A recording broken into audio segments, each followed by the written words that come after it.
dan salam sejahtera. Hari ini saya akan membentangkan tajuk kajian saya, iaitu pembangunan sistem solar hybrid sebagai alternatif penjimatan elektrik di Politeknik Tun Said Nasir Said Ismail. Sebelum saya meneruskan pembentangan saya memperkenalkan diri saya. Nama saya Khairil Fazli bin Racuk selaku pembentang, dan dua lagi rakan yang menjalankan kajian ini, iaitu Khairunisa binti A. Rahman dan juga Muhammad Afandi bin Muhammad Ali. Sebagai pengenalan, tenaga solar merupakan sumber tenaga yang bersih, boleh diperbarui, bebas pencemaran dan tidak memberi kesan terhadap pemanasan global. Tersedia hampir di seluruh dunia selagi kawasan itu menerima cahaya matahari, di mana ia adalah percuma dan satu sumber yang tidak perlu dibeli sebagaimana minyak dan juga arang batu.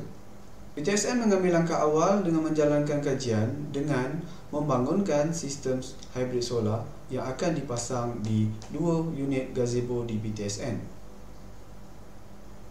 Menurut Dasar Teknologi Hijau 2009, iaitu mencari ketidakbergantungan tenaga dan mempromosikan kecekapan tenaga. Sistem solar hybrid di mana ia menggabungkan dua sumber, iaitu pencahayaan semula jadi, iaitu daripada matahari, dan juga tenaga yang dibekalkan oleh pihak Tenaga Nasional Berhad. Kerjasama di antara Politeknik Tun Said Nasir Said Ismail dan juga pihak konsesi Saindabi Property Selatan Sdn Berhad SDPS, di mana SDPS ini merupakan penaja utama bagi pembangunan sistem solar hybrid ini. Sistem solar hybrid ini dapat dijadikan sebagai alat bantu di dalam PDP bagi pelajar Jabatan Kejuruteraan Petrokimia yang mengikuti program Diploma Kejuruteraan Elektrik dan Instrumentasi DEI. Sebelum projek ini dicadangkan, tinjauan telah dilakukan terhadap pelajar semester akhir, iaitu program DEI semester 2009, di mana terdapat 30 orang pelajar. Hasil kajian tersebut 93.3%, iaitu seramai 28 orang pelajar bersetuju agar model solar ini dibangunkan di PTSN bagi tujuan untuk menambah pemahaman pelajar tentang sistem solar. Di dalam kajian ini terdapat 3 objektif kajian yang perlu dicapai. Yang pertama, penjimatan penggunaan tenaga elektrik di PTSN. Yang kedua, membina sistem solar hybrid untuk dijadikan model solar sebagai bahan bantu mengajar untuk aktiviti PDP di PTSN. Dan yang ketiga, menyediakan kemudahan kipas, lampu dan juga soket kuasa untuk kegunaan pelajar di gazebo ketika mereka menggunakan komputer ribut. Latar belakang kajian: peningkatan taraf hidup dan kemajuan teknologi telah mengakibatkan permintaan penggunaan tenaga semakin meningkat. Kebergantungan manusia terhadap sumber tenaga dunia semakin bertambah. Penggunaan sumber tenaga yang berterusan ini telah menyebabkan kemerosotan dan kepada bekalan simpanan tenaga yang sedia ada. Ini dipetik daripada tulisan Lalit Keja pada tahun 2019. Seterusnya, dunia akan mengalami krisis kekurangan tenaga bagi sumber gas asli dalam tempoh 60 tahun, dan jangka hayat arang batu pula hanya mampu bertahan selama 130 tahun dari sekarang. Kesan pencemaran dari penggunaan sumber tenaga masa kini dapat dikurangkan dengan pengaplikasian teknologi hijau. Satu alternatif bagi sumber tenaga baru, iaitu renewable energy, yang kian menjadi pilihan ialah tenaga solar.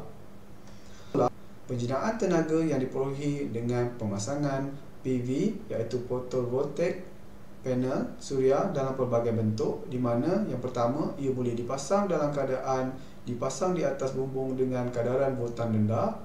Yang kedua, boleh dipasang di ladang photovoltaik dengan cagak di atas tanah. Yang ketiga, bagi kemudahan pemeteran tenaga bersih ataupun net energy metering. Dan yang keempat, bagi peruntukan jana diri atau self-consumption (SECO). Sistem solar hybrid menghasilkan tenaga dengan cara yang sama sebagaimana sistem solar ikatan grid biasa, tetapi menggunakan penyongsang ataupun inverter dan bateri hybrid khas untuk menyimpan tenaga untuk digunakan kemudian. Dalam sistem solar hybrid, Komponen-komponen yang penting terdiri daripada panel fotovoltaik ataupun yang biasa kita panggil PV panel.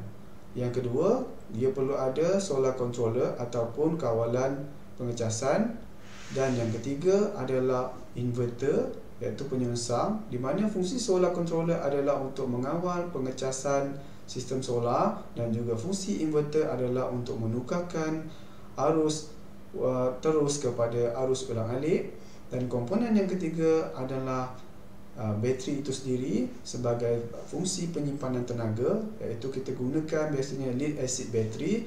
Ini adalah menunjukkan satu sistem solar hybrid yang dicadangkan untuk dipasang di gazebo PTSN. Kita lihat kepada metodologi kajian. Kajian ini dilaksanakan melalui pembahagian 3 komponen kerja, iaitu yang pertama perancangan, yang kedua reka bentuk pemasangan, dan yang ketiga analisis dan penyelidikan. Kajian yang pertama, kita memperolehi bahan sebagai bahan bantu mengajar dan pembelajaran. Yang kedua, sumber tenaga yang boleh diperbarui. Yang ketiga, menjimatkan penggunaan tenaga elektrik. Yang keempat, implikasi keuangan. Kelima, kos penyelenggaraan yang rendah. Yang keenam, penyelidikan. Dan akhir sekali adalah dari segi output. Akhir sekali, kesimpulan dan juga cadangan penambahbaikan. Kajian ini telah mendapat sokongan dan komitmen sepenuhnya daripada pihak pengurusan atasan Politeknik Tun Sri Nasir Tan Ismail dan juga syarikat konsesi Sandabi Property Selatan SDPS dan Berhad. Sasaran utama projek inovasi ini, penggunaan tenaga elektrik dapat dijimatkan dan juga pencemaran terhadap alam sekitar dapat dikurangkan. Selain itu, kajian sistem solar hybrid dapat memudahkan proses pembelajaran pelajar PTSN, khususnya bagi pelajar program Diploma Kejuruteraan Elektrik dan Instrumentasi. Kolaborasi dengan syarikat-syarikat pembuat solar akan diutamakan bagi mengekalkan peredaran teknologi terkini dapat direalisasikan. Rentetan dari kajian ini, beberapa penyelidikan akan dijalankan, di antaranya ialah penerimaan tenaga solar dan kaedah penyimpanan tenaga solar untuk proses kelestarian. Terdapat beberapa cadangan projek solar yang akan dititi pelaksanaan di PTSN, di antaranya perancangan pembinaan ladang solar, iaitu solar farm dengan skala yang lebih besar, di mana ia boleh memberikan impak yang lebih banyak di dalam tujuan penjimatan tenaga, seperti memasang panel solar di bumbu parkir kenderaan pegawai, parkir bas dan juga kafeteria. Sekian, terima kasih.